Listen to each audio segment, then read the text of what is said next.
Nananatiling malakas ang puwersa ni VP Sara sa Mindanao kaya patuloy siyang nangunguna sa presidential survey para sa 2028. Pero ayon sa founder at CEO ng Strat-Based Institute, nasa Luzon ang battleground. Narito ang report. Patuloy na nangunguna si Vice President Sara Duterte sa 2028 Presidential Preference Survey. Siya ang nag-iisang nag-anunsyong tatakbong Pangulo. Nakasunod sa kanya sa survey ang nagsabing hindi siya tatakbong presidente na si Naga City Mayor Leni Robredo. Base sa Pulse Asia Survey na kinumisyon ng Strat-Based Group na isinagawa noong May 3 to 7, muling nakakuha ang bise ng 51% habang 41% naman kay Robredo. Pero ayon sa founder at CEO ng Strat-Based Institute, hindi raw numero ang magdidikta kung sino ang magwawagi, kundi ang lugar.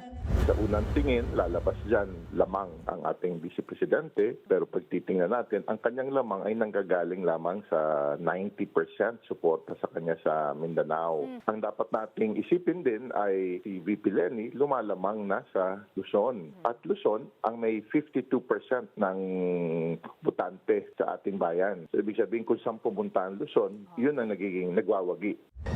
Luzon daw ang maituturing na battleground sa eleksyon.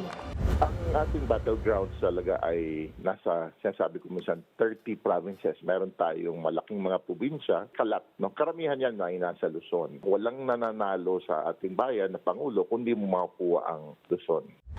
Kinumpara rin ni Manhit ang sa numero ng dalawa. Anya, steady ang nakukuhang porsyento ni VP Sara, habang kay Robredo, unti-unting umaangat kahit pa ilang ulit ng sinabi ng alkalde na hindi siya tatakbo sa national posisyon.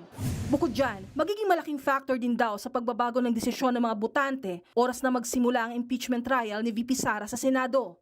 Samantala, nangunguna naman si Senator Erwin Tulfo sa mga napupusuhang posibleng kandidato sa pagka-vice-presidente. Nakakuha siya ng 46% kung itatapat siya kay Senator Robin Padilla na may 38% vote. Pero mas lamang si Senator Bongo na nakakuha ng 47% kung pagtatapatin sila sa pagka-vice-presidente ni Senator Erwin. Naniniwala naman si Manhit na posible pang lumamang si Senator Erwin Tulfo matapos ang mga pangyayari sa Senado. Natibay yung pangalang Tulfo, no? Lalo kay Erwin, tatalunin niya si Senator Robin Padilla. At hindi pa ito nag-uumpisa yung mga ingay o kaguluhan sa Senado, no? Makalalo pang magkaroon ng positive view, lalo na sa mga paninindigan na nakikita natin kay Senator Erwin Tulfo. Posible rin daw maungusan ni Tulfo si Bongo dahil ang suporta ni Go ay nakatali sa mga Duterte. Binanggit din ni Manhit na malaki pang ipagbabago ng mga numero dahil sa sunod-sunod na nangyari sa Senado. Ilan sa mga makakaapekto rito ang mga issue gaya ng usaping inatake ang Senado na sa huli pinapatunayang hindi totoo. Ang usaping pagtakas umano kay Senator Bato at ang pilit na pagsusulong ng pagbabago ng Senate rules kaugnay sa pagdalo sa mga sesyon online.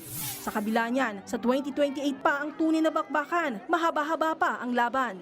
Nagbabalita mula sa Frontline, Maluy Echevarria, News 5. Mga kapatid, Cheryl Hosing po.